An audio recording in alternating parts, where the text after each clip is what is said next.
Good morning, my dear students. Welcome back to our science class. Today we are going to study about transportation of water and minerals. Students, you know that xylem plays an important role in the conduction of water and minerals in a plant.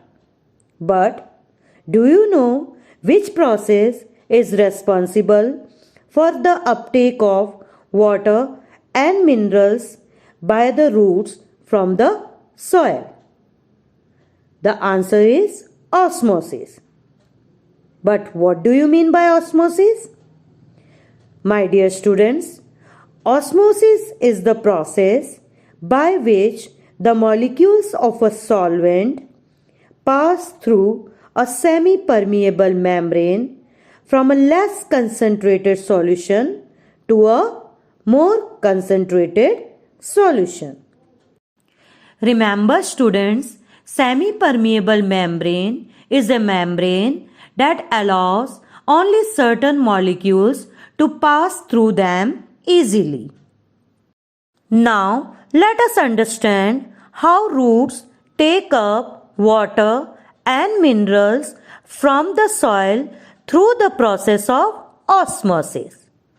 The roots have large number of root hair, and the root hair are in direct contact with the water and minerals present between the soil particles.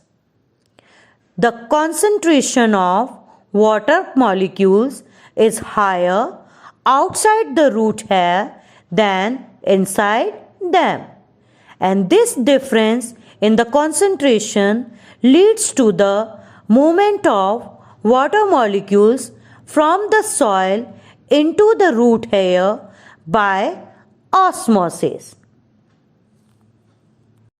Or we can say water and minerals absorbed by the root hair from the soil move from cell to cell in the root by the process of osmosis and ultimately enter the xylem vessel, which is located in the center of the root.